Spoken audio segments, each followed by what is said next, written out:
Assalamualaikum warahmatullahi wabarakatuh. Perkenalkan, nama saya Muhammad Ilham Kurniawan dengan NPMB 1A022189. Pada kesempatan kali ini, di sini saya akan menjelaskan mengenai materi patologi sosial dalam bentuk infografis yang akan saya jelaskan pada video berikut ini. Baiklah, yang pertama di sini saya akan menjelaskan definisi dari apa itu patologi sosial. Patologi sosial di sini adalah ilmu yang mempelajari berbagai bentuk perilaku sosial yang dianggap menyimpang, merusak, atau mengganggu keteraturan dan kesejahteraan masyarakat. Istilah patologi berasal dari dunia medis, yang berarti penyakit. Dalam konteks sosial, patologi sosial diibaratkan sebagai penyakit sosial yang muncul karena faktor-faktor sosial tertentu. Kemudian, apa saja yang menjadi penyebab munculnya patologi sosial ini? Penyebab munculnya patologi sosial umumnya berasal dari kondisi sosial dan ekonomi yang tidak seimbang. Faktor seperti kemiskinan, pengangguran, ketidakadilan, serta kurangnya akses terhadap pendidikan dan layanan sosial dapat mendorong individu melakukan tindakan menyimpang. Lingkungan yang dipenuhi tekanan sosial, kekerasan, atau diskriminasi juga ikut membentuk perilaku yang bertentangan dengan norma masyarakat. Selain itu, faktor keluarga dan budaya turut berperan dalam memunculkan patologi sosial. Pola asuh yang salah, kurangnya perhatian orang tua, pergaulan negatif, serta lemahnya kontrol sosial dapat meningkatkan terjadinya risiko penyimpangan.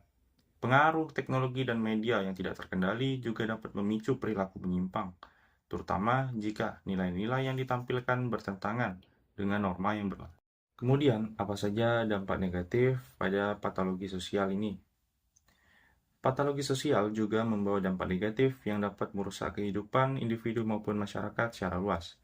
Individu yang terlibat dalam perilaku menyimpang dapat mengalami kerugian fisik, mental, dan sosial, seperti hilangnya rasa aman, kerusakan hubungan sosial, serta berkurangnya peluang pendidikan dan pekerjaan.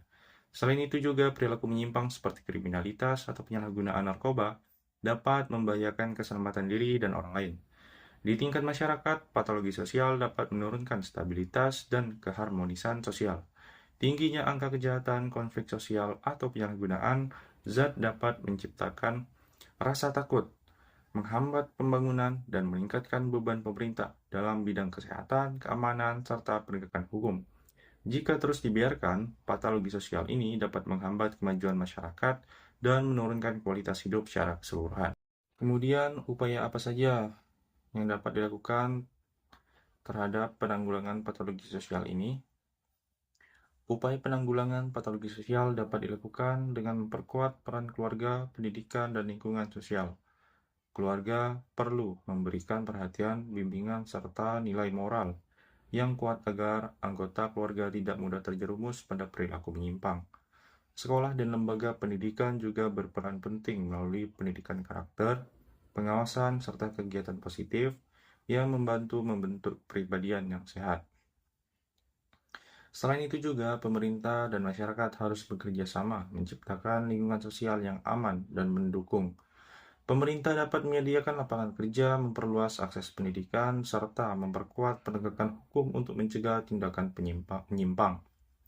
Masyarakat perlu terlibat dalam kegiatan sosial, pengawasan lingkungan, dan program rehabilitasi untuk membantu individu kembali ke kehidupan yang lebih baik. Dengan kerjasama berbagai pihak, patologi sosial dapat ditekan dengan dicegah. Baiklah, mungkin itu saja penjelasan dari saya mengenai materi patologi sosial yang bisa dapat saya jelaskan. Semoga dari teman-teman semuanya bisa memahami dari penjelasan saya. Saya akhiri, sekian terima kasih. Wassalamualaikum warahmatullahi wabarakatuh.